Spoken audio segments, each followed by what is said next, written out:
Okay, this is the 23 through 36. I hope it might be long. The ones on the bottom are kind of tricky. So, start at the top. The equation of a circle with center at 4, -5 with a radius of 7. Okay, so anytime we're writing a circle equation, right, there's a formula for that. X plus h, nope, sorry, not plus, minus. There's always a minus in here. Minus hy minus k squared equals radius squared. Okay, and h is, of course, the x value of your center. K is the y value of your center, and radius is the radius of your circle. So let's see, we're going to have x minus 4, right? It's a positive 4 here, so it's a minus 4 in your equation, plus y minus 5, right? Minus a minus is a plus, so y plus 5 squared equals 7 squared, and I'm going to do that in my head. 7 squared is 49. Okay, so it's important to remember, if you have a negative coordinate, you have a plus in your parentheses, because parentheses lie in algebra. Okay, plus 5 in algebra means you have a -5 as the coordinate. Okay, just remember that. Okay, using this picture, we're going to do some crazy stuff here. I'm going to redraw every one of these so that we can see it, right? That is a big, crazy picture. So let's see. JF, where is JF? JF is an outside portion. Okay, CF is a part of a tangent. Then the area of circle A. So I need to figure out what the radius is. Okay, so let me draw my circle again. Here's my circle. Right, here's JF on the outside is 49, and CF on the outside is 91. Okay, so there's a couple ways we can attack this. Number one, we know it's a 90-degree angle because it's a tangent. Okay, and I need to figure out what my radius is. So there's two ways I can use the Pythagorean theorem, right? I have r squared plus 91 squared equals the hypotenuse. Right, so this whole thing is the hypotenuse here. R and 49, so r plus 49 squared. And I can solve that equation, which is a wonderful thing to do, right? It's kind of hard. It takes some pretty good remembering on how to square a binomial, multiply it by itself, so you should get 3 terms. Or another way to do it is to change this, right, to extend our radius into a diameter. Okay, and now we have a secant tangent problem. Okay, so you're going to have all these formulas, don't worry. So the secant tangent circle formula says you take the inside portion, okay, 2r, plus the outside portion, I said 2r, plus the outside portion of 49, right, times the outside portion equals the tangent portion squared. Okay, so that's the secant tangent circle formula. We're talking about segments of circles. Okay, so 2r plus 49 times 49. Anyway, when you do this math and you solve it out, you get r is 36. You have a radius of 36 units.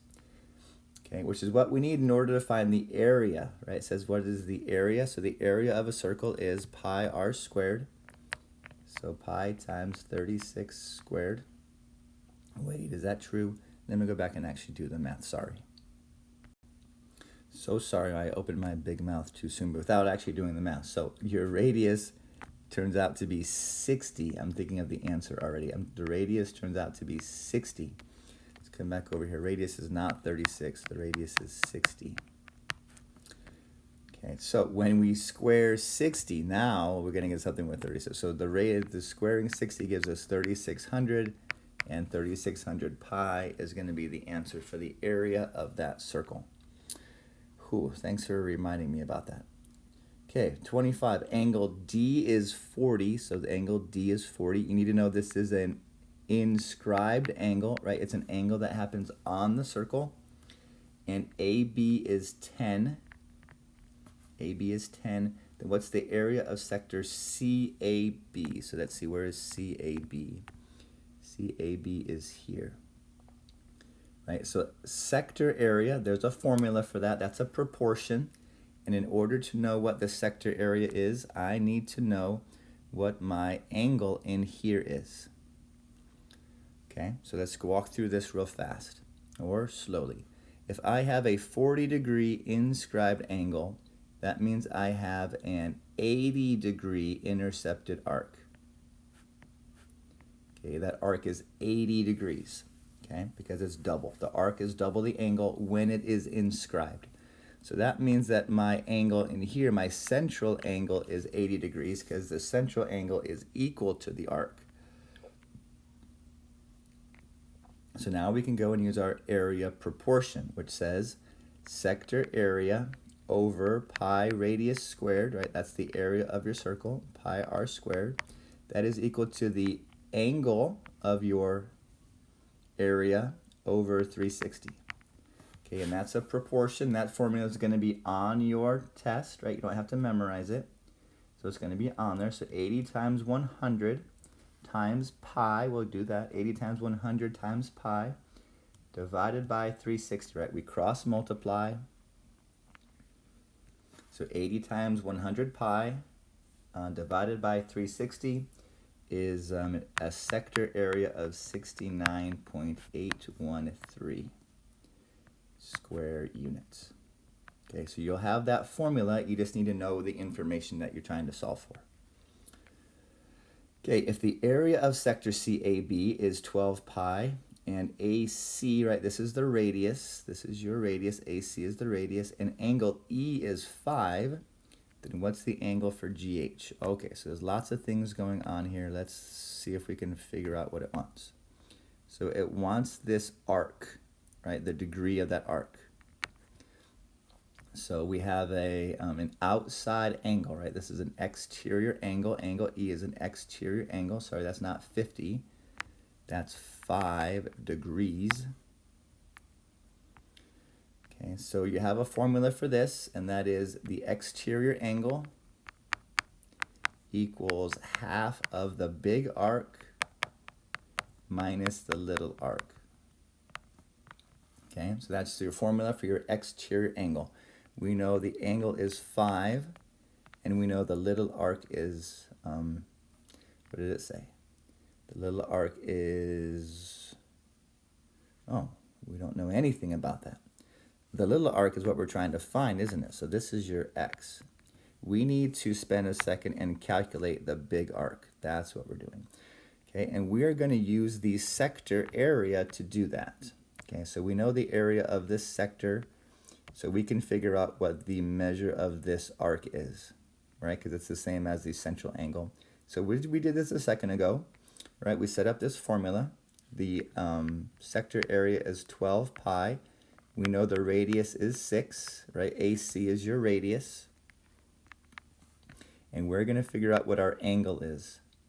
So angle is going to be theta, right? Theta is your angle variable. Okay, so we're going to cross multiply and figure out, we can, let's get rid of the pi's. Pi's on top, pi on bottom, that's easy. 12 times 360 divided by 36 gives me a 120 degree angle. Okay, so that's 120. Let's come back over here. Now I have this as 120. So now I can do my math, right? I'm going to multiply by 2 to get rid of the 1/2. So 10 equals 120 minus x. Right, minus 120 from both sides, and I get negative 110, okay, negative 110, but it also equals negative x.